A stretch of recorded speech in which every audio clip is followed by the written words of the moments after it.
You see both are square wave, and this is a t, this is 0, this is 0, the value is 1, this is minus 1, 1, minus 1. Okay, you see both the signals are square wave, but here that the value 1, you see this portion and this portion, you can easily understand what is the difference.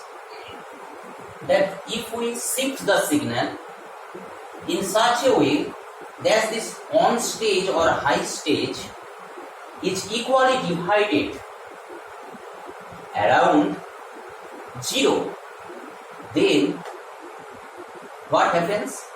We get G to T. Okay. Therefore, this signal is not a shifted version of G1T in such a way that the high stage is at the origin. And we have calculated the Fourier series of G1T and G2T also. And what we see, let's see what we are not going to calculate H0A and BA in the class, because it has calculated and given in notes also. And what we have got in the first case, G1T, it is 4 by pi sin omega 0 t, 1 by 3 sin 3 omega 0 t, 1 by 5 sin 5 omega 0 t. And in case of G2T, we get 4 by pi cos omega 0 minus 1 by 3, 3 omega 0 plus 1 by 5 cos 5 omega 0, etc. It's going to infinite. Infinity, not infinite. So, now you see an interesting thing, that we told that any signal has two parts. One is odd part and even part. A signal can be represented in its two form. Some signals are even symmetric. That means if we take the mirror image, a mirror, we put the mirror on the y-axis, if the value on the right hand side, on the left hand side, or for positive and negative are same magnitude, same angle or sign, then it is even symmetric. And if we take the projection by the y-axis, and if the values on the right hand side of t and the same left hand side of t are same, but the sign are different or angles are different, then this is we call as odd symmetry. Now, therefore, if you consider, if you can minutely see, that's why this is odd symmetry. So we can call it as this is odd symmetry. Okay, and as it is odd symmetry, naturally, if you can draw this, you can see that this,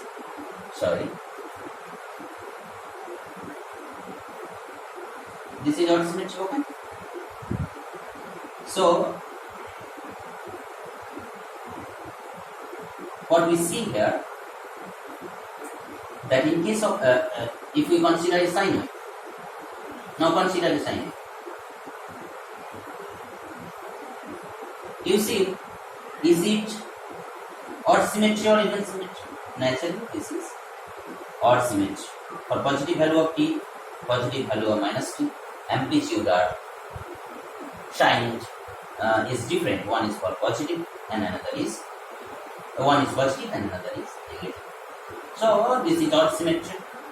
Therefore, what we are trying, and there is another signal, that is cos. Okay. So if you look carefully, what you see, we are representing two signals, this signal and this signal. We want to represent this signal now in terms of sine and cos. Okay. So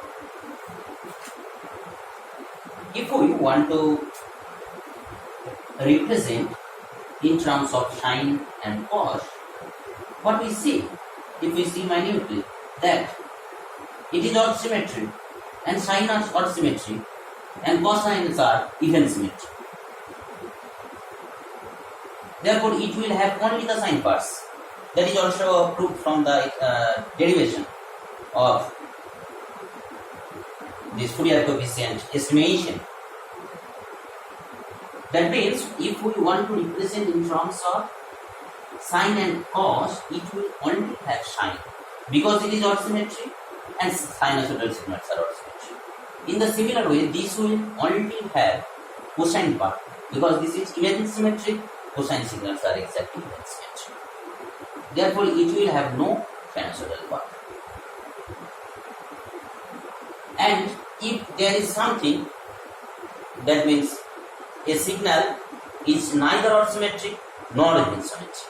In that case, what will happen? It will have both the sine and cosinusoidal part. So, what we want to say here, that a square wave, when we represent it or write it in terms of Fourier series coefficients, it is very vital. At the origin, what is the value? Whether 1 or it starts from 0. At 0, it has started. And here at minus t by 2, means minus half t, it has started. Okay? So these two differences should keep in mind, and whenever you are going to represent a square signal, you see the difference first, where what is the value or how the signal started, when the signal started, then you can tell what will be the Fourier series coefficient. In this regard, we have also calculated the Fourier series of another signal. This is written on page 3. Here the students can see this also.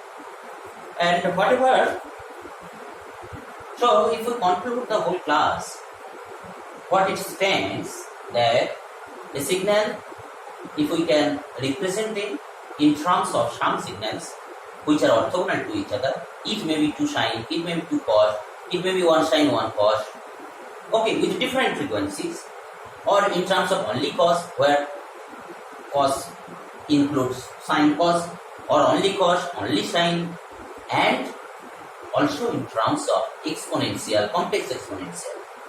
It is pretty normal, because in the elementary signal class, here also we have shown that sine and cosine are nothing but what? This sine or cosine signals are nothing but summation or subtraction of exponential. Like this is say r cos theta we got, and we have represented r sin theta, and this is imaginary axis, this is the radius, and we see it is e to the power jr theta and it is e to the power minus jr theta, and if we add these two, we will get the cosinusoidal part. Okay, we will get what? 2r cos theta. And if we take the half of it, 2r cos theta, we will get the r cos theta part. Okay, so if we can represent, or if sine cos represent orthogonal, exponential also represent orthogonal, therefore we can represent periodic signal in terms of orthogonal signal space, and orthogonal signal space helps a lot in terms of what we will see in terms of communication, and also to calculate the power of the signal. That's all for Fourier series. If you face any problem, contact in the WhatsApp group or mail or at phone.